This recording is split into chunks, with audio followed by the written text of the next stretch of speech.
బ్రహ్మర్షి ఆత్మ ప్రణామం అండి. ఆత్మ ప్రణామాలు. అలాగే మనకి ప్రతిరోజు ఈ జూమ్ సెక్షన్ ప్రారంభిస్తున్న శైలజ మేడం గారికి, వాళ్ళకి కూడా ఆత్మ ప్రణామాలు. అలాగే మాకు ఎంతో జ్ఞానాన్ని ఆత్మ జ్ఞానాన్ని ఇస్తున్న మా గురువులు రాఘవరావు గారికి, రాజలక్ష్మి మేడం కూడా ఆత్మ ప్రణామాలు. ఇందులో ఉన్న మాస్టర్స్ అందరికీ కూడా నమస్కారాలండి. అలాగే నేను ఈ ధ్యానంలోకి 2006లో రావడం జరిగిందండి. కానీ నేను ఒక అనారోగ్య రీత్యా ఏంటంటే దీంట్లోకి పూర్తిగా చేయలేకపోయేదాన్ని. ధ్యానం అంటే చిన్నగా ప్రైవేట్ స్కూల్లో టీచర్గా చేసేదాన్ని. దాని గురించి ఏంటంటే మామూలుగా స్కూల్కి వెళ్ళి రావడంలో టైం లేక ఎక్కువ చేసేదాన్ని కాదు. అలాగే 2008లో నేను రాఘవరావు గారి క్లాస్కి భీమవరం వెళ్ళడం జరిగిందండి. అప్పటి నుంచి నాకు అక్కడ ధ్యానంలో కూర్చోవడము, ఆ జ్ఞానాన్ని తీసుకోవడం అలవాటైందండి. అప్పటికి నాకు అనారోగ్యంగా ఉండేది. ఏంటంటే ఆ వృత్తిరీత్యా ఏంటంటే ఎక్కువగా పిల్లలతో మాట్లాడడం వల్ల ఈ శ్వాస ఇబ్బంది జరిగేదండి. ఆ శ్వాస ఇబ్బంది జరగడం వల్ల ఏం చేశానంటే నేను అనుకోకుండా అప్పుడే మాకు పత్రి సార్ పరిచయం జరిగినప్పుడు నేను ఆ టైంలో రాజానగరం రావడం జరిగిందండి పత్రి సార్. అక్కడికి స్కూల్ అయిపోయిన తర్వాత నేను అక్కడికి వెళ్ళాను. అక్కడ పత్రి సార్ని మొదటిసారి చూడడం, ఆయన్ని అలాగా వెళ్తూ సెకండ్ తీసుకోవడం, ఆయన అక్కడ క్లాస్ కూర్చోవడము, ఆయన కళ్ళు మూసుకోండి అందరూ ధ్యానంలో ఉండని చెప్పడం జరిగిందండి. అలాగా నేను ధ్యానంకి అక్కడే కనెక్ట్ అయ్యానండి. అప్పుడు కరెక్ట్గా కనెక్ట్ అయిన తర్వాత అప్పుడు నేను ఈ ధ్యానంలోకి రావడం మొదలైంది. అప్పటి నుంచి కూడా ఇప్పటి వరకు కూడా నాకేంటంటే ఆ శ్వాస అది పోయింది. అలా నెమ్మదిగా ఏంటంటే అది మర్చిపోయాను అసలు. ఎంత అంటే అంత అనారోగ్యం అంటే శ్వాస పీల్చుకుని వదిలితే ఒక వెన్నుపూసలోంచి ఒక పెయిన్ వచ్చేసేదండి. ఆ పెయిన్ చాలా తట్టుకోవడం చాలా కష్టమయ్యేది. అబ్బాయి ఏంటి ఇలా పీల్చుకోకుండా వదిలేస్తే బాగుండు, ప్రాణం పోతే బాగుండు అనిపించిందండి. అంత ఫీలింగ్ అనమాట, అంత ఉండేది. అందులోంచి నెమ్మదిగా దీన్ని బయటికి రావడానికి నేను ఆ ధ్యానాన్ని పట్టుకున్నానండి. అంతవరకు కూడా చాలా రకరకాల మందులు వాడాను, అన్ని హాస్పిటల్లో అయిపోయినాయి. ఆఖరికి హోమియోపతికి కూడా వెళ్ళానండి, అక్కడ కూడా నాకు తగ్గలేదు.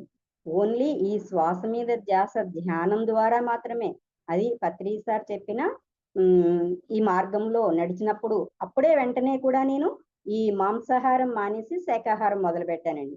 అప్పుడు వరకు కొంచెం ఉండేది. ఈ శాకాహారం ఎప్పుడైతే తీసుకోవడం, నేను 2008 నుంచి కూడా మేము శాకాహారులమేండి. అప్పటి నుంచి కూడా పేరవరం రావడం, అక్కడ పిరమిడ్ లో ధ్యానం చేసుకుంటూ ఆ శక్తిని తీసుకునేదాన్ని. ఆ శక్తి తీసుకోవడం వల్ల నేను ఈ అనారోగ్యం నుంచి బయటపడాను. అప్పటికి పిల్లలు చిన్న పిల్లలండి. నేను చనిపోతే పిల్లల బాధ్యత ఏమైపోద్ది అని చెప్పి నేను అడగడం జరిగిందండి. అక్కడ పత్రి సార్ ఆ రోజు క్లాస్కి వచ్చారండి, పౌర్ణమి క్లాస్కి. ఆ క్లాసులోనే నేను ఆ ధ్యానంలోనే అడగడం జరిగింది, డైరెక్ట్ గా కూడా కాదు. ఆ పిరమిడ్ లో కింద కూర్చొని చేసి అడగడం అయిందండి. అలాగ నెమ్మదిగా నేను ఈ అనారోగ్యం నుంచి, నాకే తెలియదు ఆటోమేటిక్ గా అంత దాంట్లోంచి నేను ఈ ధ్యాన మార్గం ద్వారా అప్పటి నుంచి ఇప్పటి వరకు కూడా ఎప్పుడు కూడా ఎటువంటి పరిస్థితుల్లో కూడా టాబ్లెట్లు వాడలేదండి. ఎందుకంటే కొంచెం అనారోగ్యం ఉందనుకోండి, వెళ్ళి మాకు చిన్న పిరమిడ్ కట్టుకున్నాం మేడ మీద. ఆ పిరమిడ్ లో కూర్చుని ఒక అరగంట ధ్యానం చేస్తే ఆటోమేటిక్ గా ఇది తీరిపోద్దండి. నాకు అంత నమ్మకం ధ్యానం అంటే. అలాగా నేను ఈ ధ్యానంలోకి రావడం జరిగింది. ప్రతి చిన్న విషయము కోరడం కాదు, అనుకుంటే చాలు జరుగుతూ ఉంటున్నాయండి. అలాగా నేను ధ్యానాన్ని పూర్తిగా నమ్మడం జరిగింది. అలాగా నా ధ్యాన ప్రయాణం మొదలైందండి. చాలా విషయాల్లో కూడా అండి, ఎవరికన్నా ఏదన్నా ఉంటే కూడా నేను అమ్మ కొంతసేపు ధ్యానం చేసుకోండి చాలు, ఆరోగ్యం బాగుంటదని చెప్పడం, అలాగే నెమ్మదిగా చేయడం జరిగిందండి. అలాగే మనకి శైలజ మేడం గారు వాళ్ళు కూడా మనకి పేరవరం వచ్చేవారు. వాళ్ళతో పాటు అన్ని కూడా కార్యక్రమాల్లో పాల్గొనేదాన్ని. అంతా కూడా బాగుండేదండి.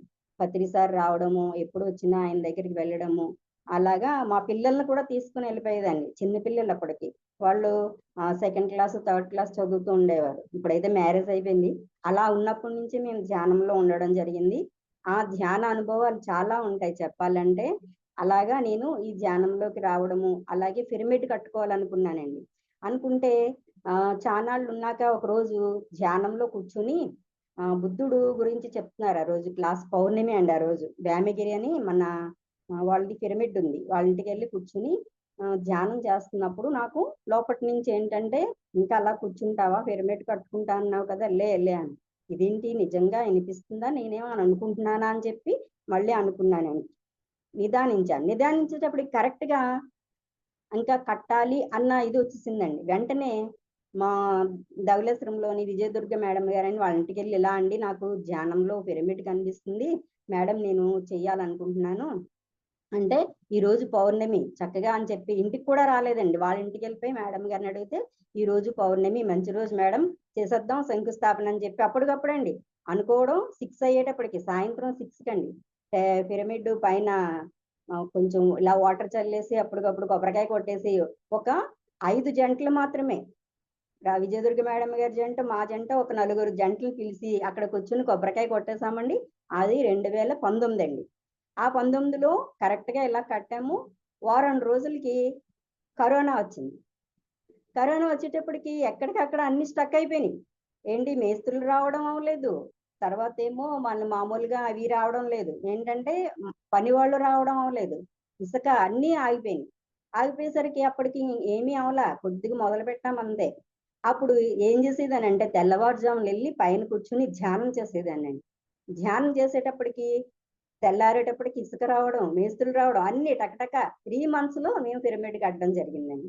అలాగా అంటే 11-11 అనమాట. అలా పిరమిడ్ మాకు నేను ధ్యానం ద్వారా మాత్రమే దాన్ని సాధించగలిగాను. అలాగే ఈ ధ్యానంలో నా జీవితంలో చాలా ఉపయోగపడిందండి ధ్యానం.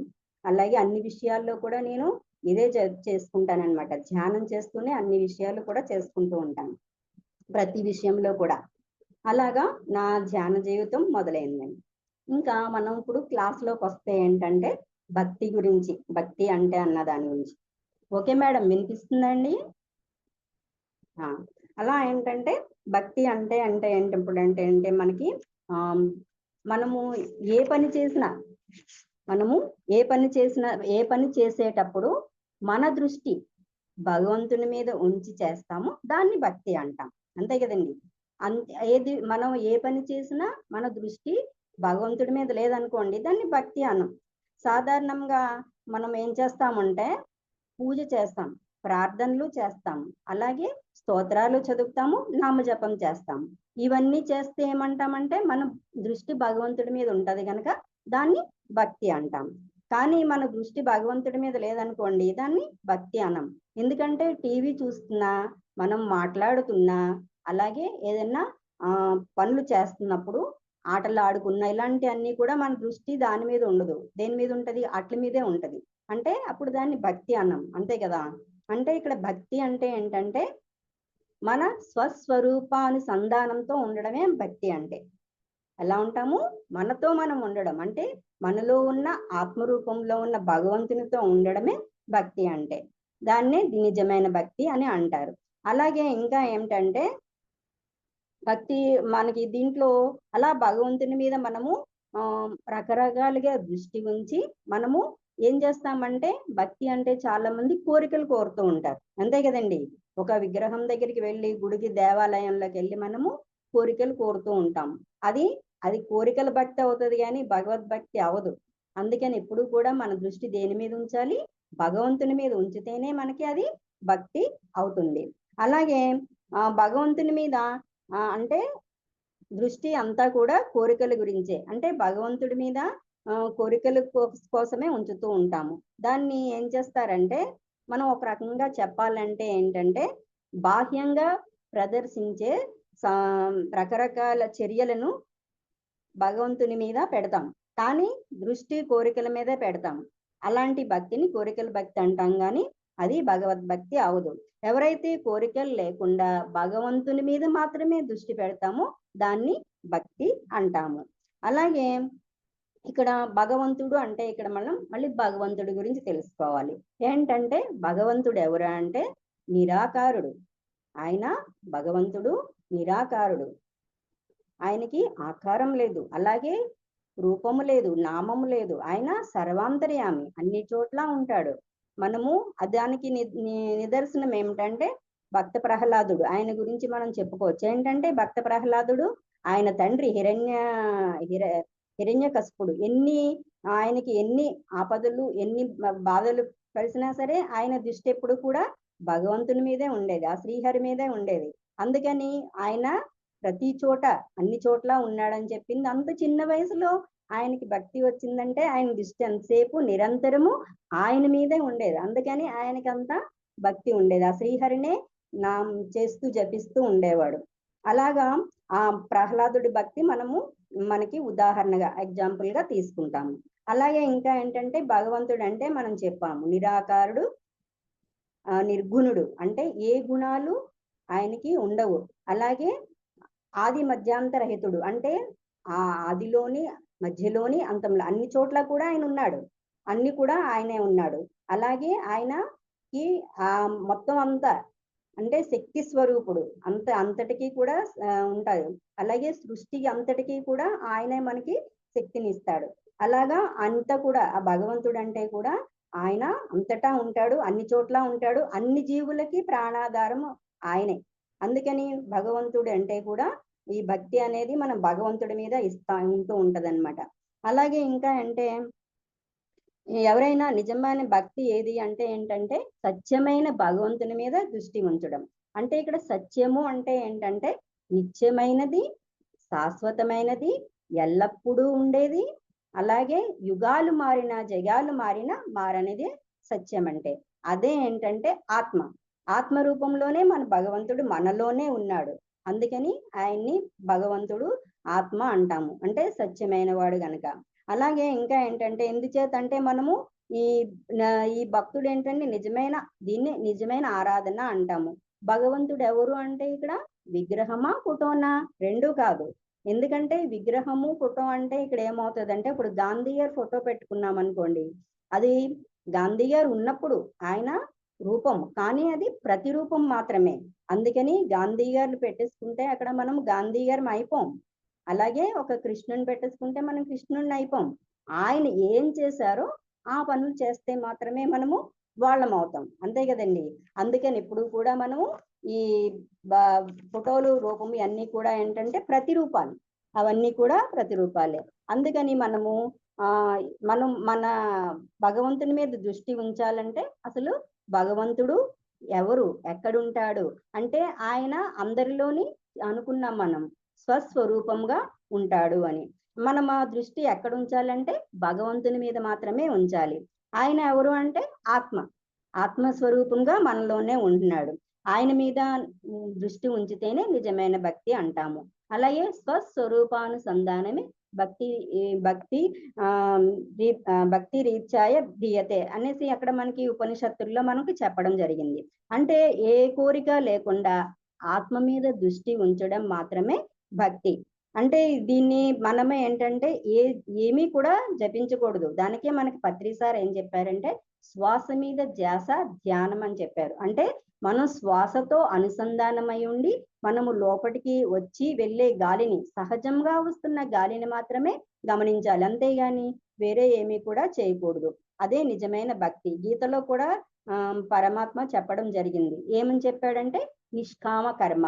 అంటే మనం చేసే కర్మ ఎలా ఉండాలి అంటే భగవద్గీత శ్లోకంలో చెప్పారు ఏంటంటే కర్మణ్యే వాదికారస్య మా ఫలేసు కదాచన మా కర్మ ఫలహేతుర్దుస్తు సంగోస్త కర్మణి. అంటే మనము కర్మ చేయడానికి మాత్రమే అధికారం ఉంది, కానీ ఫలితాల్ని ఆశించడంలో మనకి అధికారం లేదని మనకి భగవద్గీతలో శ్రీకృష్ణ భగవానుడు చెప్పడం జరిగింది.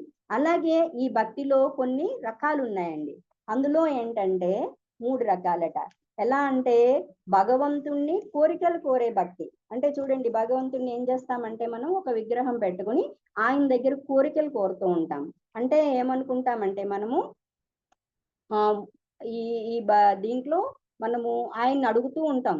అంటే అన్ని ఆశిస్తూ ఉంటాం, భగవంతుడి నుంచి ఆశిస్తూ ఉంటాం. అంటే మనం భగవంతుడు అంటే ఇష్టమే, కానీ ఏం చేస్తాము కోరికల కోసం ఆయన్ని ఆరాధిస్తూ ఉంటాము. అంటే నాకు ఇది కావాలి అది కావాలని చెప్పి ఆయన నుంచి ఆశిస్తూ ఉంటాము. అది ఒక రకం భక్తి, కోరికలతో చేసే భక్తి. రెండో భక్తి ఏంటంటే భగవంతుడు అంటే ఇష్టం. మనకేంటి భగవంతుడు అంటే ఇష్టం. అంటే ఏంటి, భగవంతుడు నాకు ఇష్టం కానీ కోరికలు కోరడు, కానీ భగవంతుడు అంటే ఇష్టం. అలాగే మూడో భక్తి ఏంటంటే భగవంతుడికి మన ఇష్టం. మనం రెండోదేమో భగవంతుడు అంటే మనకి ఇష్టం, కానీ భగవంతుడికి మనం ఇష్టం అవ్వాలి, అది మూడో రకం భక్తి. ఫస్ట్ ఏమో కోరికల భక్తి, రెండోదేమో భగవంతుడంటే ఇష్టము, మూడోది ఏంటంటే భగవంతుడికి మనం ఇష్టం అవ్వాలి. అంటే ఏంటి, భగవంతుడికి మనము కోరికలు కోరేస్తే ఆయన ఏమి తీర్చేయడు, ఎందుకంటే ఆయన మన కోసం ఏమీ లేడు. సృష్టి అంతా ఈ సృష్టిలో ఉన్న 44 లక్షల జీవరాశుల్ని ఆయన చూస్తున్నాడు. కానీ అన్ని జీవరాశుల్లో కన్నా మానవ జన్మ ఒక్కటే మనకి, మనం మనసుతో ఉన్నాం. అంటే ఆ అన్ని జీవరాశులు అంటే చీమ దగ్గర నుంచి చూడండి ఎన్ని క్రిమికీటకాలు ఉన్నాయో, ఆ అన్నిటికీ కూడా శక్తినిచ్చేది ఆ భగవంతుడే. అన్ని జీవుల్లో కూడా ఈ 44 లక్షల జీవరాశుల్లో కూడా ఆత్మ రూపంలోనే ఉన్నాడు, మనకి కనిపించడు. దాని గురించి మనకి చాలా భగవద్గీత శ్లోకాల్లో మనం చాలా చదువుకున్నాము. అలా ఏమిటంటే మనము ఎప్పుడు కూడా ఈ మానవుడికి మాత్రమే మనకి మనసు ఇచ్చాడు. ఆ మనసు వలన ఏంటంటే మనము ఆలోచనలు చేసి మనము సరైన విధానంలో నడుస్తున్నామా, మంచి పనులు చేస్తున్నామా, ఇవన్నీ కూడా మనం ఆలోచించుకునే శక్తి మనకి భగవంతుడు ఇచ్చాడు. అందుకని ఏం చేయాలంటే మనం ఎప్పుడు కూడా దృష్టంతా కూడా భగవంతుని మీదే ఉంచాలి. అప్పుడు మనకి అన్ని కోరికలు కాదండి, ఆ భగవంతుడే మనకి సొంతమైతే అన్ని కోరికలు కూడా మనకి నెరవేరుతాయి. కోరికలు అనక్కర్లేదు, మనమే భగవంతుని. అత్రి సార్ చెప్పారు, ఏమని చెప్పేవారు, my dear masters, my dear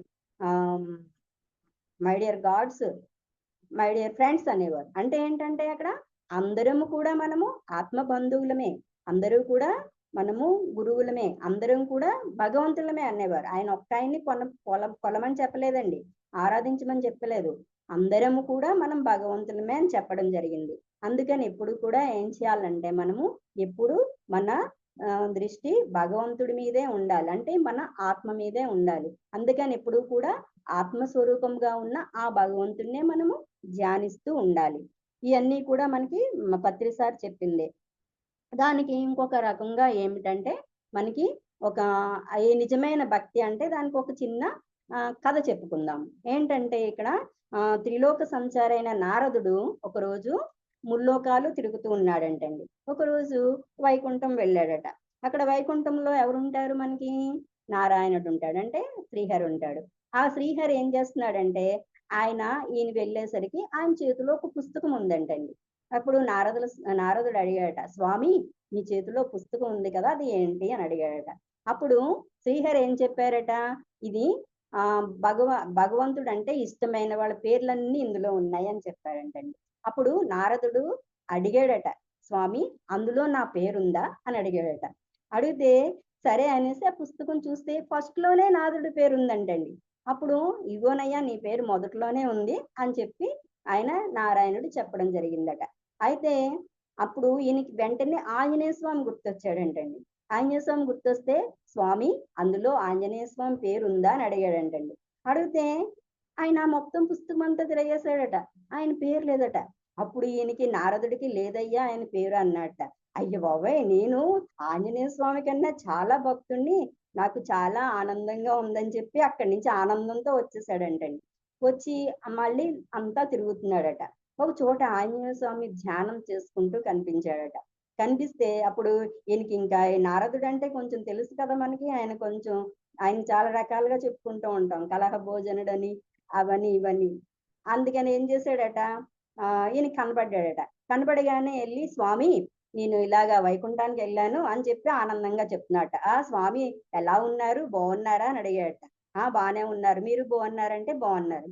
అయితే ఏంటి సార్ ఏదో సమాచారం తీసుకుని వచ్చుంటారు మీరు, ఏంటో చెప్పండి అన్నట్ట. అయితే అప్పుడు జరిగింది చెప్పాట, ఇలా నేను వైకుంఠం వెళ్ళాను, అక్కడ ఆయన చేతిలో ఇలా పుస్తకం ఉంది, అందులో నా పేరే ఉంది కానీ మీ పేరు లేదు స్వామి అన్నట్ట. ఓహో అంతేనా, సరే స్వామి బాగానే ఉన్నారు కదా అని చెప్పి మళ్ళీ ఈయన ధ్యానంలో నిమగ్నం అయిపోయాడంట. చూడండి ఆయన ఏదైనా సరే దిగో ఉన్నాడు ఆయన, ఏంటంటే భగవద్భక్తిలోనే, అంటే రాముడు ధ్యానంలోనే ఉన్నాడు. ఎక్కడున్నాడు ఆయన, ఆత్మారాముడు, ఆయన ఆత్మలో ఉన్నాడు. అందుకని ఆయనకి అవన్నీ అవసరం లేదు. కానీ నారదుడికి ఏంటంటే ఆయన పేరే ఉందన్న ఆనందం అనమాట. అప్పుడు ఏం చేశాడట, మళ్ళీ ఈయన కళ్ళు మూసుకుని ధ్యానం చేసుకున్నాడు. నారదుడు మళ్ళీ లోక సంచారం కోసం మళ్ళీ వెళ్తూ ఉన్నాడట. మళ్ళీ ఇంకో రోజు వైకుంఠం వెళ్ళాడట. మళ్ళీ ఆయన నారాయణుడి దర్శనం చేసుకున్నట. మళ్ళీ ఆయన చేతిలో పుస్తకం ఉందంటండి. స్వామి మళ్ళీ ఆ పుస్తకం ఏంటి అని అడిగాడట. అడిగితే ఇందులో నేను ఇష్టపడే వాళ్ళ పేర్లు ఉన్నాయి అన్నాడట. అప్పుడు వెంటనే నారదుడికి మళ్ళీ ఆనందం వచ్చేసి, సార్ నా పేరు ఉందేమో చూడండి స్వామి అన్నాడట.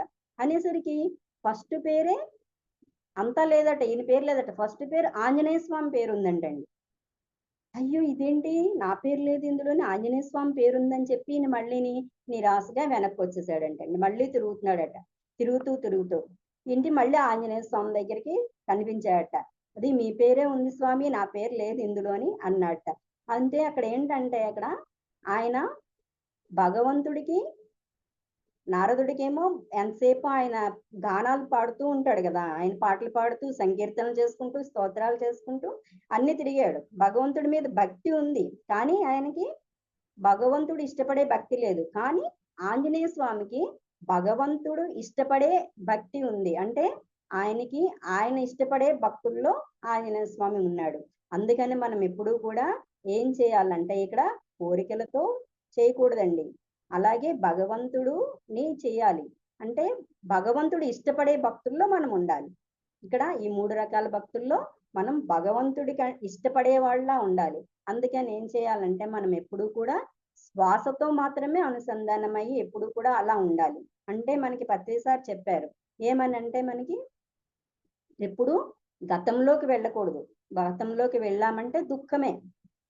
అలాగే భవిష్యత్తులోకి వెళ్ళామనుకోండి భయం. రేపు ఎలా జరుగుతుందో, ఎలా ఉంటదో అని భయం. కానీ ఎప్పుడూ కూడా వర్తమానంలో మాత్రమే ఉండాలి. అంటే ఎలా ఉండాలంటే మనము ఎరుకతో ఉండాలి. అంటే మనం చేసే పని మీద ధ్యాస పెట్టాలి అంతే. వేరే పని మీద మనం ధ్యాస పెట్టకూడదు. ఇప్పుడు మనం చేస్తున్నామనుకోండి, వంట చేస్తున్నామనుకోండి, వంట మీద మాత్రమే ధ్యాస ఉండాలి. అలాగే ఏదన్నా పని చేస్తున్నామనుకోండి, దాని మీద మాత్రమే ధ్యాస ఉండాలి. ఇది పెట్టి ఈ వంట చేస్తున్నప్పుడు వేరే మీద ధ్యాస పెడితే ఆ వంట పాడవుతది. మనం తినే ఆహారం పాడవుతది. అందుకని మన ధ్యాస అంతసేపు దేని మీద ఉండాలి అంటే, మనం చేసే పని మీద మాత్రమే ధ్యాస ఉండాలి. అలాగా మనము చేసే దాన్ని ఏమంటామంటే ధ్యానము అంటాం. అంటే ధ్యానమే అన్నిట్లకంటే ముఖ్యమైనది. వేరే ఏది కూడా ఆహ్, ఆహ్, ధ్యానం అనదు. ఎందుకంటే శ్వాసతో అంటే సహజంగా కలిగే ఉచ్ఛ్వాస, నిశ్వాసల్ని గమనించడమే. దానికే మనకి బుద్ధుడు చెప్పాడు. ఏమని? ఆనాపాన సతి. అంటే బుద్ధుడు ఆయన అంతా కూడా ఆహ్, ఆయన కూడా ఏంటంటే చిన్నతనం నుంచి కూడా ఆయన ఏమీ లేదు ఆయనకి. అంటే బాగా రాజు, ధనవంతుడు. కానీ రాజ్యంలో పరిపాలించే ప్రజల గురించి ఆయనకేమీ తెలీదు. చిన్నతనం నుంచి ఆయనకి ఒక జాతక రీత్యా ఏం చెప్పారంటే, ఆయన తండ్రికి అయితే ఈయన యోగి అవుతాడు, లేదంటే మంచి రాజు అవుతాడని జెప్పాడు. అందుకని సన్యాసి అవుతాడని జెప్పారు. అందుకని ఏం చేశాడంటే, ఆయన తండ్రి ఆయన్నెప్పుడు కూడా లోపట పెట్టి ఉంచాడు భవనంలో. పెళ్లి కూడా చేశాడు. అందమైన భార్య, చిన్న బాలుడు లోహిత్ చిన్న బాబు ఉన్నాడు. అయితే ఈ బాబు వీళ్ళు ఉన్నప్పుడు ఒకరోజు ఏం చేశాడంటే అనుకోకుండా ఆయన బయటకొచ్చాడు. బయటకొచ్చేటప్పటికి ఆయనకి చాలా మంది జనం ఒక్కొక్కళ్ళు కనిపించారట. ఒకరోజేమో ఆయన ఒక దుఃఖంతో ఉన్న మనిషిని కనిపించాడట. ఆయనకి దుఃఖం అంటే ఏం తెలీదు. అలా పెంచాడాయన. ఏంటంటే ఎందుకు బాధపడుతున్నావంటే నాకిదెంత బాధుందని చెప్పి ఆయన బాధలంతా చెప్పుకొచ్చాడంట. ఇక్కడ దుఃఖం అంటే ఏంటంటే అనేక కష్టాల నుంచి, సమస్యల నుంచి వచ్చేది దుఃఖము. అందుకని ఆ దుఃఖాల గురించి చెప్తే దుఃఖమా ఇది అంటే ప్రజలందరికీ ఉంటదా అనుకున్నట్ట. మళ్ళీ ఇంకో రోజు అలా వెళ్తున్నప్పుడు ఒక శవాన్ని చూసాడట. ఏంటి అంటే అతను శవం అందరూ ఏడుస్తూ కూర్చుంటాడట. కూర్చునుంటే ఏంటి ఏంటంటే ఈయన చనిపోయాడని చెప్పి. ఏంటి మనుషులకి చనిపోవడం కూడా అప్పటి వరకు చూడండి ఆయన అంత పెద్ద రాజు. ఏంటి చనిపోతారా మనుషులు అని చెప్పి అన్న విషయం కూడా ఆయనకి తెలీదు. అలాంటిది ఎందుకు ఇన్ని బాధల్లో ఉన్నారు, దీనికి దుఃఖరాహిత్య స్థితి రావడం కోసమనే ఆయన ఏం చేశాడంటే ఇంటిలో భార్యని, పిల్లల్ని, రాజ్యాన్ని, ఇంట్లో తల్లిదండ్రులని అందరినీ వదిలేసి ఆయన వీళ్ళందరికీ కూడా ఈ దుఃఖరాహిత్య స్థితి రావాలంటే ఆనంద స్థితి రావాలని చెప్పి ఆయన ఏం చేశాడు, ఆ రాజ్యం నుంచి బయటకొచ్చి అడవిలోకెళ్ళి చాలా మంది ఋషుల్ని అందరినీ కూడా కలుస్తూ ఉన్నాడట. అందరూ చెప్పినవన్నీ చేశాడట. కానీ ఆయనకి ఎవ్వరు ఏం చెప్పినా కూడా ఏది కూడా ఆయనకి అవ్వలేదట. ఆఖరికి ఒక బుద్ధ గయ అంటారు. అక్కడ ఒక చెట్టు కింద కూర్చుని ఆయనలోనే చూడండి ఎన్ని చేసినా సరే, ఎన్ని ప్రయోగాలు చేసినా సరే, ఎన్ని రకాలు చేసినా సరే ఆయనకి రాలేదట. కానీ తనతోనే లోపలికి వెళ్ళాడు. తన శ్వాసతోనే లోపలికెళ్ళి లోపలున్న ఆయన భగవంతుని పట్టుకున్నాడు. అదే దాన్నే ఆనాపాన సతి అన్నారు. దాన్నే మనకి పత్రిసారు శ్వాస మీద ధ్యాస అన్నారు. అలాగా ఆయనతో ఆయన లోపలికి వెళ్ళి ఆయన శ్వాసను పట్టుకున్నాడు. పట్టుకోవడం వల్ల ఆయన గత జన్మలు ఆయన ఎవరో తెలుసుకున్నాడు. గత జన్మలు ఏంటో ఆయన తెలుసుకోవడం జరిగింది. అలాగా బుద్ధుడు ఏం చేశాడంటే అష్టాంగ మార్గం ద్వారా ఆయన శిష్యులకి నేర్పాడు. అలాగే కాలినడకన కాశీ నుంచి కన్యాకుమారి వరకు 3 సార్లు పైన పాదయాత్ర చేస్తూ అందరికీ కూడా లోకలందరికీ కూడా ఈ దుఃఖం పోవడం కోసము వాళ్ళకి ఏం చేశాడంటే ఈ అష్టాంగ మార్గం చెప్పి ఆయన ఆ దుఃఖం నుంచి బయటపడడానికి మార్గాన్ని కనుగొని ఆయన ధ్యానం చేస్తూ అందరినీ కూడా ధ్యానం చేసేలాగా ఆనందంగా ఉండడానికి ఆయన మార్గాన్ని కనుగొన్నాడు. అందుకని ఇది మనకి కొత్తదేం కాదండి. శ్వాస మీద ధ్యాస అన్నది పూర్వం నుంచి ఉంది. కాకపోతే దాన్ని ఏం చేశారంటే యుగాలు మారడం వల్ల అది అడుగున పడిపోయింది. కానీ మనకి ఈ సుభాష్ పత్రి గారు ఏం చేశారంటే ఆ మార్గాన్ని అందరికీ తెలియచెప్పడం కోసము ఆయన ఈ జన్మ తీసుకుని అందరికీ కూడా ఈ శ్వాస మీద ధ్యాస చెప్పారు. అలాగే ఈ శ్వాస మీద ధ్యాసతో పాటు మాంసాహారం కూడా మానమని చెప్పారు. ఎందుకంటే మాంసాహారం మానడం వల్లనే మన మనసు మనకి ఏర్పడుతుంది. మనం తినే ఆహారం మీద మాత్రమే మన మనసు ఉంటది. అందుకని ఏం చేశారంటే మీరు ముందు ధ్యానం చేసినా చేయకపోయినా ముందు మాంసాహారం మానండి, శాకాహారం మాత్రమే తినండి. అంటే ఏంటంటే ఇక్కడ సస్యాలు అంటారు. అంటే మనం తినే ప్రతిదీ కూడా మొక్కల నుంచి వచ్చేదే కదా. అంటే మనం తినే బియ్యం అంటే ధాన్యం నుంచి వచ్చేదే. మనం తినే కూరగాయలు అన్నీ కూడా మొక్కల నుంచి వచ్చేదే. అన్నీ కూడా వాటి నుంచే వస్తాయి. మనం తినే పప్పు ధాన్యాలు అవన్నీ కూడా దాంట్లోంచే వస్తాయి. మనం తినే పళ్ళు కూడా అన్నిటిలోంచి వస్తాయి. అందుకని ఏమిటంటే ఎప్పుడైతే మనం ఈ శాకాహారం తీసుకుంటామో అప్పుడు మన మనసు మంచిగా శుద్ధంగా ఉంటది. ఈ మనసు ఎప్పుడు కూడా మలినంగా ఉండకూడదండి, శుద్ధంగా ఉండాలి. దానికోసం ఏంటంటే సాత్విక ఆహారం మాత్రమే తీసుకోవాలి. అప్పుడే మనము నిజమైన లోపలున్న ఆ భగవంతుణ్ణి మనము తెలుసుకోగలుగుతాము. అంటే అప్పుడే మనం శ్వాస మీద ధ్యాస పెట్టి ధ్యానం చేయగలుగుతాం. అప్పుడే మనం శ్వాస మీద ధ్యాస పెట్టి ధ్యానం చేసినప్పుడే మనము ఆ భక్తి అంటే ఆ భగవంతుడి మీద భక్తి అంటే ఆత్మరూపంలో ఉన్న ఆ భక్తుడిని తెలుసుకోగలుగుతాము. అందుకనే మనం ఎప్పుడూ కూడా నిత్యము కూడా ఆ ధ్యానంలోనే ఉండాలి. ఎప్పుడూ కూడా శ్వాసతోనే ఉండాలి. దానికి మనకి పత్రిసారు నవవిధ ధర్మాలు కూడా చెప్పారు. అందులో కూడా ఈ భక్తి వస్తది. అంటే ఏంటంటే ఆత్మే భగవంతుడు, అలాగే జీవుడే దేవుడు, అలాగే దేహమే దేవాలయము, అలాగే శ్వాసే గురువు, అలాగే సమయమే సాధన, సహనమే ప్రగతి, అనుభవమే జ్ఞానము, దానమే ధర్మము, ధర్మమే పుణ్యము. ఇలాగా నవవిధ ధర్మాలు మనకి ఇచ్చారు. అందుకని ఆ నవవిధ ధర్మాలని మనం పట్టుకుంటే గనక ఆత్మరూపంలో ఉన్న మన భగవంతుణ్ణి మనం పట్టుకోగలము. అందుకని నిత్యము కూడా మనము ఆత్మ మీద మాత్రమే దృష్టి పెట్టాలి. ఎప్పుడు ఏమనుకోవాలంటే మనము నిత్యము కూడా నేను దేహము కాదు, నేను ఆత్మను అనుకున్నప్పుడు మనము ఎదుటి వాళ్ళని కూడా అన్నిటినీ కూడా సర్వజీవుల్ని కూడా మనం ప్రేమతత్వంతోనే చూస్తాం. ఈ మాంసాహారం తిన్నారనుకోండి, వాళ్ళు ఏమని చెప్పారంటే సారు రాక్షసులు అన్నారు. అంటే ఏంటది ఇక్కడ మనకి ఆ ఆహారం తినడం వల్ల మన మనసు ఏర్పడి ఆ మనసు మనకి అలా ప్రభావం చూపిస్తుంది. అందుకని ఎప్పుడైతే మనం ఈ సాత్విక శాకాహారం తీసుకున్నామో మన మనసు ఏర్పడుతుంది. ఆ మనసు ఏర్పడడం వల్ల మన గుణాలు మారుతాయి. అంటే ఇక్కడ చెప్పారండి మనకి గుణం భగవద్గీతలో కూడా చెప్పారు. త్రైగుణ్య విషయా వేద నిర్వైగుణ్యో భవార్జున నిద్వంద్వో నిత్య సత్వస్థో నిర్యోగక్షేమ ఆత్మవాన్ అని శ్రీకృష్ణుడు అర్జునుడితో చెప్పడం జరుగుతుంది. ఏంటంటే మనలో ఉన్న 3 గుణాలు మార్చుకోవాలి. ఏంటవి? ఆ ఏంటవంటే మనకి తమో గుణము, రజోగుణము, సత్వగుణము, ఈ 3 గుణాలు మార్చుకోవాలి. తమో గుణం అంటే బద్ధకం, అంటే సోమరిపోతుతనం. అంటే అందులో మనము అంటే ఇప్పుడు మనం చూడండి ధ్యానంలో పాల్గొంటున్నామంటే జూమ్ లోకి వస్తున్నామంటే తెల్లవారుజామున మనం 3 గంటల నుంచి మనం ధ్యానంలో కూర్చుంటున్నామంటే మనలో ఉన్న తమో గుణాన్ని పోగొట్టుకుంటున్నాం. అంతే కదండి. అందుకని తమో గుణాన్ని పోగొట్టుకోవాలంటే మనం తెల్లవారుజామున మాత్రమే లెగిసి చక్కగా బ్రష్ చేసుకుని స్నానం చేసి మనం ఉన్న ప్లేస్ని శుభ్రం చేసుకుని కూర్చున్నాం అనుకోండి, అంటే మనం భగవంతునితో ఉంటున్నాం. అప్పుడు మనం విగ్రహారాధనకి మనం చేయవలసిన పని లేదు. సత్యారాధనే చెప్పారు.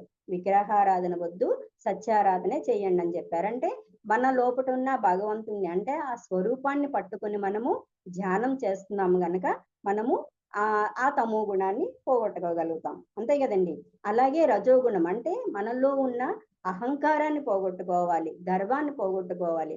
అంటే అక్కడ మనలో అంటే అరిషడ్ వర్గాలు అంటే కామ, క్రోధ, లోభ, మోహ, మద, మాత్సర్యాలు. ఈ అరిషడ్ వర్గాల్ని మనము పోగొట్టుకుంటే గనక మనము ఆ రజోగుణాన్ని నుంచి బయటకు వస్తాము. అలాగే చూడండి సత్వగుణం అంటాము. అంటే ఏంటంటే ఇక్కడ మళ్ళీ ఈ 3 గుణాలకి చూడండి ముగ్గురు అన్నదమ్ములు ఎవరు? రావణాసురుడు, కుంభకర్ణుడు, రావణాసురుడు, విభీషణుడు. వీళ్ళ ముగ్గురు కూడా ముగ్గురు అన్నదమ్ములే. కానీ ఈ 3 గుణాలు వాళ్ళ ముగ్గురులోనే ఉన్నాయి. అలా ఏంటంటే తమో గుణములు కుంభకర్ణుడు చెప్తాం. ఏంటంటే 6 నెలలు తింటాడు, 6 నెలలు పడుకుంటాడు. అవునండి. అలాగే రజోగుణం అంటే ఇక్కడ రావణాసురుడు. ఆయనకి అహంకారం ఏంటంటే 10 తలలు ఉన్నాయన్నాడు. తర్వాత ఇంకా ఏంటంటే ఏకంగా శివుడినే ఆయన తపస్సు చేసి మెప్పించాడు భక్తితోనే. అంతే కదండి. భక్తితోనే ఆయన ఏం చేశాడు, అక్కడ కోరికల్ని అప్పటి వరకు అణుచుకున్నాడు. కానీ పూర్తిగా ఆయన దాన్ని ఆధీనంలో లేడు. అందుకనే ఆత్మలింగాన్ని తీసుకున్నా సరే ఏమయ్యాడు ఆయన? సీతాదేవిని మోహించాడు. అందుకని ఏమైందంటే అతని రజోగుణం. ఆ రజోగుణంలో అతను ఇదైపోయాడు. అలాగే విభీషణుడు చూడండి, ఆయన సత్వగుణంలో ఉన్నాడు. అంటే ఆయన చెప్పాడు అన్నయ్యకి, అన్నయ్య ఇది కాదు, కరెక్ట్ కాదు, మనము పరస్త్రీని అలా అపహరించడం న్యాయం కాదు, ఇచ్చేయమని చెప్పాడు. చెప్తే ఆయన ఒప్పుకోలేదు. ఎందుకంటే రావణాసురుల్లో అహంకారం ఉంది గనక.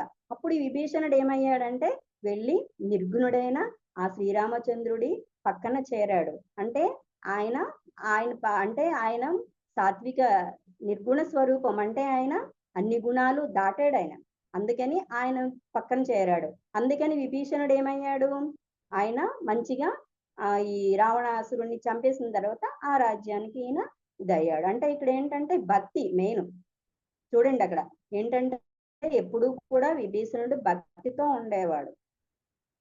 అందుకని ఏమయ్యాడంటే అక్కడ ఆ తమో గుణాన్ని జయించాలి, రజో గుణాన్ని జయించాలి. అలా సాత్విక గుణంలోకి ఉన్నప్పుడు మాత్రమే శుద్ధ సాత్విక గుణంలో ఉన్న ఆంజనేయ స్వామి లాగా నిర్గుణ్ణి చేరుకుంటాడు. అందుకే చూడండి ఆయన రాముడు నామమే, అక్కడ రాముడు నామం ఎక్కడుంటే అక్కడ ఆంజనేయ స్వామి ఉంటాడు. అందుకని ఇప్పుడు కూడా మనము నిర్గుణ స్వరూపంలో మాత్రమే ఉండాలి. అంటే ఇక్కడ సాత్విక ఈ 3 గుణాలు దాటినప్పుడు మాత్రమే, అంటే ద్వంద్వాలు కూడా అక్కడ ద్వంద్వాలు కూడా దాటాలండి. చెప్పారు కదా మనకి శ్లోకంలో. అంటే శీతోష్ణ స్థితులు, సుఖ దుఃఖాలు, అలాగే ఇంకా రాగద్వేషాలు, ఇలాంటివన్నీ కూడా మనం దాటినప్పుడు మాత్రమే ఆ నిర్గుణుడైన రాముడు, ఆత్మారాముడు స్థితిలోకి రాగలుగుతాము. ఆత్మ మీద దృష్టి పెట్టాలి. అంటే భగవంతుడి మీద మాత్రమే దృష్టి పెట్టాలి. అందుకని మనం ఎప్పుడూ కూడా ఈ శ్వాస మీద అంటే ఆత్మ మీద దృష్టి అంటే ఏంటి? శ్వాస మీద ధ్యాస పెట్టి మనలో ఉన్న ఆత్మరూపంలో ఉన్న ఆ భగవంతుడి మీద దృష్టి పెట్టినప్పుడే మనకి ఏమీ కోరికలు ఉండవండి. దేవుడి దగ్గరికి వెళ్ళి చెప్పుకునేది ఏంటంటే కోరికలే. ఆ కోరికలు ఏమీ వద్దు, మనం అనుకుంటే చాలు అన్ని జరుగుతాయి. ఎందుకంటే భగవంతుడు మనలోనే ఉన్నాడు, ఆత్మరూపంలో మన లోపలే ఉన్నాడు. బయట మనం ఎక్కడ ఎక్కినా మనకు దొరకదు. చూడండి లలిత సహస్రనామ స్తోత్రాల్లో చెప్తూ ఉంటారు. ఏం చెప్తారంటే అమ్మ 165 వాక్యం, అంతర్ముఖ సమారాజ్య బహిర్ముఖసు దుర్లభ. నువ్వు ఎప్పుడు కూడా అంతరంలో వెతికితేనే నీకు భగవంతుడు దొరుకుతాడు. అంతేగాని బాహ్యంగా నువ్వు ఎక్కడ ఎతికినా సరే నీకు భగవంతుడు దొరకడు. అది మనము ఏం చేయాలంటే మన అంతరంలో ఉన్న భగవంతుని మాత్రమే చేసుకోవాలి. అలాగే చూడండి చెవిటో అమ్మవారు చెప్పారు, తిరిగితే తిప్పలు, కూర్చుంటే కుప్పలు. అంటే ఏంటంటే మనం ఎంతసేపు తిరిగినా భగవంతుడు మనకు దొరకడు. మనం కూర్చుని చక్కగా ఆ శ్వాస మీద ధ్యాస పెట్టి ఆ భగవంతుడిని అంటే ఆత్మ మీద ధ్యానం చేస్తే ఆ భగవంతుడు మనకి దొరుకుతాడు.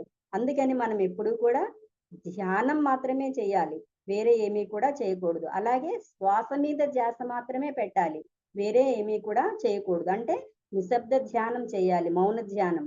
అంటే మనం చేసే ధ్యానము మనం అన్నిటిని మర్చిపోయి ఎప్పుడైతే నిశ్శబ్దంగా మనం లోపలికి వెళ్తామో లోపలున్న మన ఓంకార శబ్దాన్ని మనం వినగలుగుతాం. ఈ సౌండ్లు శబ్దాలు చేస్తే మనం ఏమీ వినలేమండి. ఎందుకంటే పూర్వం అందరూ కూడా తపస్సు చేసుకోవడానికి ఏం చేసేవారు? సంసారాన్ని వదిలిపెట్టి ఎక్కడో అడవులకి, గుహల్లోకి వెళ్లి చేసేవారు. అక్కడ ఎలా ఉంటది వాళ్ళకి? అంతా ఏది కూడా నిర్మానుష్యంగా ఉంటది. అందుకని మనం ఎప్పుడూ కూడా ఈ శ్వాస మీద ధ్యాస మాత్రమే ధ్యానం చేస్తేనే మనము ఆ భగవంతుడిని పట్టుకోగలుగుతాము. అందుకని ఎప్పుడు కూడా మనము ఈ శ్వాస మీద ధ్యాస పెట్టి మాత్రమే ధ్యానం చెయ్యాలి. దానికోసం మనం ఎప్పుడు కూడా ఇంకా చాలా రకరకాలుగా కథలు చెప్తూ ఉంటారు. అందుకని ఏంటంటే ఈ శ్వాస మీద ధ్యాస అంటే పత్రి సార్ కూడా చెప్పారు. ఏమని? సంసారంలోనే నిర్వాణం. మనం సంసారంలో ఉంటూనే మనం చెయ్యాలి. అక్కడికెళ్ళిపోయి తపస్సు చేసుకున్నారనుకోండి, అక్కడ ఆళ్ళొక్కళ్ళే లాభం పొందుతారు. కానీ ఇక్కడ మనం సంసారంలోనే ఉంటూ, మన అన్ని బాధ్యతలు చూసుకుంటూ, మనం ఇందులోనే ఉన్నప్పుడు మనం ఏమవుతామంటే, మనము పత్రి సార్ చెప్పినట్టు ఈ సంసారంలో నిర్వాణం. మన ఇంట్లో ఒకళ్ళు ధ్యానం చేశారనుకోండి, ఇంటిల్లపాది ఉంటది. అలాగే ఇంటిల్లపాది ఈ మాంసాహారం మానేసి శాకాహారం ఎప్పుడైతే తీసుకుంటారో, ఆ చుట్టుపక్కల ఉన్న వాళ్ళందరూ కూడా ఇది జరుగుతది. అందుకని మనం ఎప్పుడూ కూడా పత్రి సార్ చెప్పేవారు. మన మాట మనకైనా ఉపయోగపడాలి, పక్క వాళ్ళకన్నా ఉపయోగపడాలి. అంతేగాని మనకి పనికిరాని మాట మన నోటిలోంచి ఒక్కటి కూడా రాకూడదని చెప్తారు. అందుకని ఏం చెప్పాలంటే మనం ఎప్పుడూ కూడా మంచిగా మాట్లాడాలి. మంచి పనులే చేయాలి. అందుకని మనం తినే ఆహారాన్ని బట్టే మన మనసు ఉంటది గనక మనం ఎప్పుడూ కూడా శాకాహారం మాత్రమే భుజించాలి. అందుకని ఎప్పుడూ కూడా నిరంతరము మనము ఈ శుద్ధ సాత్వికమైన ఆహారం మాత్రమే తీసుకోవాలి. పత్రి సారు ఎప్పుడు కూడా అదే చెప్తూ ఉండేవారండి. ఎప్పుడైతే మీరు మాంసాహారం మానేస్తారో అప్పుడు మీ మనసు మీరు విన్నట్టు ఉంటుంది. అంటే మీరు చెప్పినట్టు వింటది. అంటే మీలో ఉన్న ఆత్మను తెలుసుకోగలరు. అప్పటి వరకు కూడా మీరు ఏమీ తెలుసుకోలేరు అని చెప్పడం జరిగిందండి. అప్పటి నుంచి కూడా నేను మాంసాహారం మానేయడం వల్లే నేను ఈ ధ్యాన స్థితిలో కూర్చోగలుగుతున్నానండి. అదే భీమవరం మేము రాఘవరావు గారి క్లాస్ భీమవరం వెళ్తూ ఉంటామండి. 1, 2, 3 తారీఖులు. అక్కడ ఫస్ట్ రోజు ఒక గంట చేయిస్తూ ఉంటారు. గంట ధ్యానము, గంట ఆత్మజ్ఞానం చెప్తూ ఉంటారు. అలాగా ఆ రోజు ఫస్ట్ డే మేము 8 అవర్స్ ధ్యానంలో కూర్చుంటాము. అలాగే సెకండ్ డే మార్నింగు 2 అవర్స్ ఒక గంట జ్ఞానం చెప్తారు. ధ్యానం చేయిస్తారు 2 అవర్స్, 1 అవరు ఆత్మజ్ఞానం బోధిస్తూ ఉంటారండి. థర్డ్ డే 3 అవర్స్ కూర్చోబెడతారు. నాకు అలాగ కూర్చోవడం 3 అవర్స్ కూర్చోవడం నేను భీమవరం వెళ్ళిన తర్వాతే నాకు సాధ్యమైందండి. అప్పటి వరకు కూర్చునేదాన్ని గాని ఏం తెలిసేది కాదు. నిద్రపోతున్నానో తెలిసేది కాదు, ధ్యానం చేస్తున్నానో తెలిసేది కాదు. కానీ భీమవరం వెళ్ళిన తర్వాతే నేను అక్కడ కూర్చోవడం నేర్చుకున్నాను. ఆత్మతో అంటే ఆ భగవంతుడితో ఉండడమే నేర్చుకున్నాను. ఏది సాధించాలన్నా మనం అక్కర్లేదండి.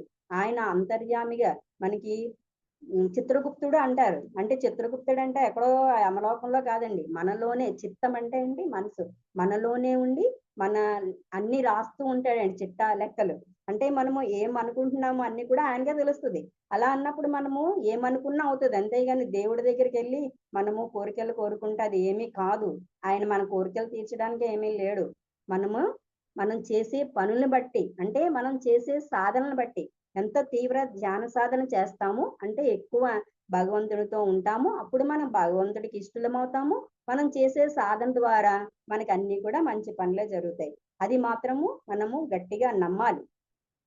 ఎంత పట్టుదలగా తీవ్ర ధ్యాన సాధన చేయాలండి.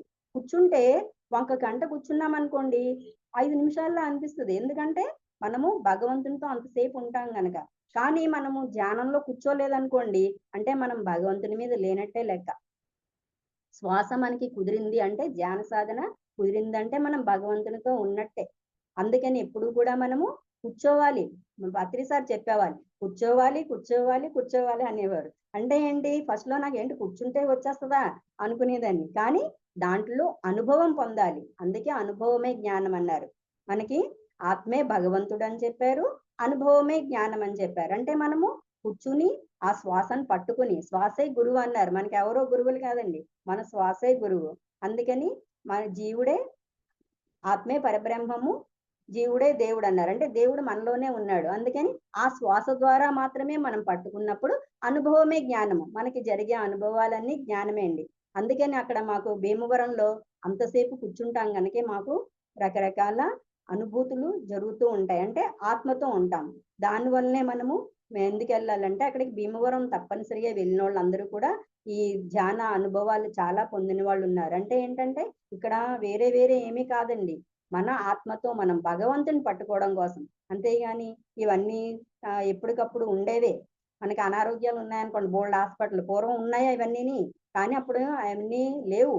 ఎందుకు లేవంటే అప్పుడు భగవంతునితో ఉండేవారు. వాళ్ళందరూ కూడా స్వార్థం ఉండేది కాదు. మనుషులందరూ కూడా చక్కగా శుద్ధంగా ఉండేవారు. ఎదుటి వాళ్ళ బాగు కోసం ఆలోచించేవారు. ఇప్పుడంతా ఏమైందంటే ఈ రకరకాల తిండ్లు తినడం వల్ల వాళ్ళ కోసం మాత్రమే, స్వార్థంగా మాత్రమే ఆలోచిస్తున్నారు. అందుకని ఎప్పుడూ కూడా మనము మనతో మనం ఉన్నప్పుడు, మనం భగవంతునితో ఉన్నప్పుడు మనం అన్నీ కూడా ఆయనే చూస్తాడు మనలో ఉండి.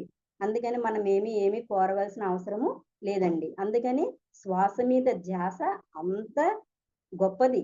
అంతే భగవంతుడితో ఉన్నామంటే ఎంతో గొప్ప మనకి ఆనందం. ఆ ఆనందం కోసమే అండి ఇదంతా కూడా. వేరే సుఖాలు ఇయన్నీ కాదండి కావాల్సింది. సంతోషం కాదు. ఆనందం కావాలి. ఆనందంగా ఉండడమే. ఇవన్నీ చిన్నవే. ఏంటంటే రాత్రి పగలు అండి. ప్రొద్దుట మనకి పగలంతా పనిచేస్తాం. రాత్రి అయిన తర్వాత ఏం చేస్తాము? విశ్రాంతి తీసుకుంటాము. అలాగే రాత్రంతా విశ్రాంతిలోనే ఉన్నామంటే పొద్దున్న మళ్ళీ లెగిసి అన్ని పనులు చేసుకోవాలి. అంటే మన మనసుని ఎప్పుడూ కూడా శుద్ధి చేసుకోవాలి. మలినంగా ఉంచుకోకూడదండి. అంటే ఎదుటి వాళ్ళ గురించి మనం ఏమి అనుకోకూడదు.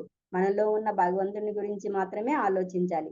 ఆటోమేటిక్‌గా అన్ని పనులు జరుగుతాయి. అందుకని ఎప్పుడూ కూడా శ్వాస మీద ధ్యాస పెట్టి ధ్యానం చేస్తే, అంటే ఆత్మతో ఉంటే, అంటే భగవంతునితో ఉంటే మనకన్నీ కూడా బాగా జరుగుతాయి. అదే అండి భక్తి అంటే ఇక్కడ మన స్వస్వరూపానుసంధానము. అంటే మన స్వరూపంతో మనం, అంటే మనతో మనం ఉండడమే ఇక్కడ భక్తి అంటే. అదండి. Thank you madam. మరి నాకు తెలిసినంత వరకు నా జ్ఞానాన్ని చెప్పడం జరిగింది. ఇంకా టైం ఉందా అండి? ఉంది మేడం, పావుగంట ఉంది. చెప్పమంటారా? చెప్తానండి, చెప్పండి. అదే అందులో ఏంటంటే ఇందులో భగవంతుడి గురించి వేరే ఏమీ వద్దు. మన చెప్పండి, చెప్పండి.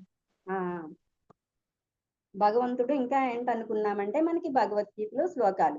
ఇక్కడ ఆత్మ అంటే ఏంటి? భగవంతుడు అంటే ఆత్మ అనుకున్నాము. చూడండి భగవద్గీతలో శ్లోకాలు ఉన్నాయి. నైనం చిందంతి శస్త్రాని నైనం దహతి పావకః నా చైనం క్లేదయాం తాపో నా శోచయతి మారుతః. చూడండి ఆత్మను శస్త్రాలు ఛేదించవు, అలాగే అగ్ని దహించదు, నీరు తడపదు, గాలి ఆరిపోనట్లు చేయదు. అంటే ఏంటి ఇక్కడ? ఆత్మ అనేది ఎప్పుడు కూడా శాశ్వతమైంది. దాన్ని శస్త్రాలు ఛేదించవు, ఏవి కూడా ఏమీ చేయలేవు. అంటే ఏంటి ఇక్కడ? ఆత్మ అనేది మనకి దేహం మాత్రమే అశాశ్వతమైంది, శాశ్వతమైంది ఆత్మ. అందుకని మనము ఈ ఈ అశాశ్వతమైన ఈ దేహాన్ని పట్టుకోకూడదు. మన దేహంలో అంటే మనకి ఏంటంటే దేహాన్ని ఉంచుకోవాలి. కానీ జన్మ తీసుకున్నాం గనక, అంటే మనం ఏంటి ఈ దేహాన్ని ఎందుకు తీసుకున్నాము? మనము పైన పూర్ణాత్మ నుండి వచ్చి అంశాత్మగా భూమి మీదకి తీసుకున్నాం. భూమి మీదకి ఎందుకు వచ్చామంటే జీవిత పాఠాలు నేర్చుకోవడానికి. అంతే కదండి! ఏదైనా మనకి పాఠాలు నేర్చుకోవడానికే మనం భూమి మీదకి వచ్చాం. మనకు చెప్తూ ఉంటారండి, సార్ చెప్పేవారు 350 జన్మలు దాటితేనే మనము ఈ ధ్యాన మార్గంలోకి వస్తామని. అందుకని ఏం చేయాలంటే మనం ఎప్పుడు కూడా ఈ 300 జన్మలు దాటాం గనక మనం ఆ భగవంతునితోనే ఉండాలి. మనకి ఇవన్నీ అనవసరం. ఈ జీవితం ఈ దీని మీద ఉన్నదంతా కూడా, ఇదంతా మన కంటికి కనిపించేదంతా కూడా అశాశ్వతమైనదే. శాశ్వతమైనది ఆత్మ ఒక్కటే. అందుకని ఏంటంటే మనం చూడండి, చూస్తాం పైన ఇంత చెట్టు చూస్తాం. అదంతా కూడా ఏంటి? కనిపించేదే. కానీ దానికి కనిపించని ఆధారం ఏంటి? వేళ్ళు. అవి మనకు కనబడవు. అలాగే మన బిల్డింగ్ కనిపిస్తది. కానీ దానికి ఆధారమైంది ఫౌండేషన్. పునాది లోపట ఉంటది. అది కనిపించదు. కానీ అలాగే మనం మనిషి ఇంత కనిపిస్తాం. కానీ మనలో ఉన్న ఆత్మ బయటకి కనిపించదు. అందుకనే సత్యారాధన చేయమన్నారు పత్రి సార్. విగ్రహారాధన కాదు, సత్యారాధనే చెయ్యండి అని చెప్పడం ఎందుకంటే ఆత్మ కనిపించని ఆత్మని మనం పట్టుకున్నప్పుడు, ఆత్మారాధన చేసినప్పుడు మాత్రమే మనము దేన్నైనా సరే మనము సాధించగలము. అది పట్టుదల ఉండాలి మనకి. ఎప్పుడూ కూడా ఏం చేయాలంటే నేను ఆత్మతో ఉన్నాను, నేను దేహాన్ని కాదు, శాశ్వతమైన ఆత్మను, నేను భగవంతుణ్ణి అని ఎప్పుడూ కూడా నిరంతరము మనం ఆ ఇదిలోనే ఉండాలండి. అంతసేపు కూడా భగవంతుడు నాలోనే ఉన్నాడు, ఆయన ఆత్మరూపంలో ఉన్నాడు, అన్ని చోట్ల ఉన్నాడు. ఈ భక్తి ద్వారా చాలా మంది చూడండి, రామకృష్ణ పరమహంస, రమణ మహర్షి, అలాగే వివేకానందుడు, ఇంకా ఇంకా చాలా మంది, భక్త రామదాసు, వీళ్ళందరూ కూడా చాలా మంది, వీళ్ళందరూ కూడా ఆ భక్తితోనే వాళ్ళు నిరంతరం ఏమున్నారు, వాళ్ళతో భగవంతునితో ఉన్నారు. అందుకనే వాళ్ళు ఏదైనా సాధించగలిగారు. అలాగే మనము కూడా ఏదైనా సాధించాలి అంటే మనము ఆత్మతోనే ఉండాలి, అంటే భగవంతునితోనే ఉండాలి. శాశ్వతమైన ఆ భగవంతుణ్ణి మాత్రమే మనము పట్టుకోవాలి. అందుకని భగవద్గీతలో శ్లోకాలన్నీ కూడా మనకి పత్రిసారి చెప్పేవారండి. రోజుకి ఒక్క శ్లోకం చదవండి మేడం. ఫస్ట్ లో నేను చదివేదాన్ని, అసలు ఏమి వచ్చేది కాదండి. ఏం చేసేదాన్ని మళ్ళీ దాని అంతరార్థాలు తెలుసుకోవాలి. ప్రతి చిన్న విషయానికి కూడా అంతరార్థాలు తెలుసుకున్నప్పుడు మాత్రమే మనము అవన్నీ కూడా తెలుసుకోగలుగుతాము. అందుకని నిత్యము కూడా శ్వాస మీద ధ్యాస పెట్టి ధ్యానం చేస్తూనే ఉండాలి. మనకి ఏది చిన్న డౌట్ వచ్చినా మనకి ఆ ధ్యానం చేస్తూ ఉన్నాం అనుకోండి, మనలోంచి మనకి ఆ ప్రశ్నలకి సమాధానాలు దొరుకుతాయి. ఎందుకంటే ఆత్మ తెలిసింది మనకి, ఆత్మ గురించి మనం పట్టుకున్నాం గనక ప్రతి దానికి, ప్రతి సమస్యకి కూడా మనకి అందులోంచే మనకి సమాధానం దొరుకుతుంది. అందుకని ఎప్పుడు కూడా మనము ఆత్మతో మాత్రమే ఉందాము. ఈ ఆత్మ చాలా కూడా శాశ్వతమైందే. మనకి కంటికి కనిపించని ఆ ఆత్మని మనం శ్వాస ద్వారా చూడండి, మన శరీరంలోకి అన్ని వెళ్తాయి. అవునండి. అంటే ఈ పూర్ణాత్మగా మనము ఆ అంశాత్మగా, పూర్ణాత్మ నుండి అంశాత్మగా వచ్చాము. మళ్ళీ మనం పూర్ణాత్మ స్థితికి వెళ్తేనే మనం మళ్ళీ ఆ సత్యలోకం చేరతాం. తెలుసు కదండి, మనకి 7 లోకాలు ఉన్నాయి. అలాగే 7 లోకాల్లోని ఆఖరిదే సత్యలోకము. అంటే ఇక్కడ మనకి కొన్ని విషయాలు చెప్పారు. దీంట్లోనే భక్తిలో కూడా ఏం చెప్పారంటే, పూజ కోటి సమం స్తోత్రం, స్తోత్రం కోటి సమం జపం, జపం కోటి సమం ధ్యానం, ధ్యానం కోటి సమం లయ. అంటే ఏంటి, అక్కడ మనం చిన్నప్పటి నుంచి కోటి పూజలు చేసాము. ఎందుకంటే మన అమ్మలు కూడా ప్రతిరోజు పూజ చేయమనే చెప్పేవారు. పూజలు చేసాం. పూజల నుంచి దేంట్లోకి వచ్చాము, స్తోత్రాల్లోకి వచ్చాము. లలితా సహస్రనామం, విష్ణు సహస్రనామము, అంటే ఇవన్నీ కూడా భగవంతుడి గురించి ఆయన్ని పొగడమే. ఆయన్ని పొగడమే అంటే భగవంతుడు ఇలా ఉంటాడు. అమ్మవారినైనా సరే కొలిసినా సరే, ఆ స్వామిని కొలిసినా సరే మనము భగవంతుణ్ణి, ఆయన్ని పొగడడం అన్నమాట. అలాంటి పొగిడితే ఆయన మనకి అనుగ్రహం ఇస్తాడని, మన కోరికలు నెరవేరుస్తాడని. అలాగే పూజ కోటి సమం స్తోత్రము, స్తోత్రం కోటి సమం జపం చెప్తూ ఉంటారు. ఇలాగా అంటే రుద్రాక్షమాల గాని, తులసిమాల గాని చెప్తూ ఒకటి 108 సార్లు అని చెప్తూ ఉంటారు. ఆ జపం కోటి, అలాంటి కోటి జపాలు చేస్తే మనము ధ్యానం చూడండి, మనము పూర్వజన్మ సుకృతం ఉండబట్టే మనకి ఈ పత్రిసారి మనకి దొరికాడు. ఈ మార్గంలో మనకి దొరికే ఇది ఏంటంటే పూర్వజన్మ సుకృతం అంటాం. అంటే ఈ మార్గం దొరికింది గనక పత్రిసారు చెప్పిన ఈ మార్గంలో నడిస్తే గనక మనము ఈ ధ్యాన మార్గంలో ఉన్నప్పుడు దీంట్లో ఏంటంటే ధ్యానం తర్వాత పూజ కోటి సమం స్తోత్రము, స్తోత్రం కోటి సమం జపము, జపం కోటి సమం ధ్యానం, ధ్యానం కోటి సమం లయ. అంటే ఇక్కడ లయ అంటే చనిపోవడం కాదండి, అంటే ముక్తి రావాలి. అంటే భగవంతునితో మనము సమానంగా అవ్వాలి. ఆ భగవంతుని లోపల ఆత్మరూపంలో ఉన్న ఆ భగవంతుని మనము చేరుకోగలుగుతాము. అందుకని ఎప్పుడు కూడా నిత్యము కూడా ఆ భగవంతునితో మాత్రమే మనము ఉండాలి. అందుకని ఎప్పుడు కూడా శ్వాసతో ఉన్నప్పుడు మాత్రమే మనము ఆ భగవంతునితో ఉంటాము. అందుకని శాశ్వతమైన ఆత్మను పట్టుకోవాలి. అశాశ్వతమైన ఈ శరీరానికి మనము ప్రాముఖ్యత ఇవ్వకూడదు. ఎందుకంటే ఈ ఎంతసేపు ఆ ఆత్మతో ఉన్నప్పుడు ఈ బాగోగులు కూడా చూసేది ఆయనే, లోపలే ఉన్నాడు గనక. అందుకని ఎప్పుడు కూడా మనము ఆత్మతో ఉందామండి. నిజమైన ఆ భగవంతుణ్ణి పట్టుకుందాము. అదండి. Thank you madam. నాకు ఈ అవకాశం ఇచ్చినందుకు మీకు ధన్యవాదాలు.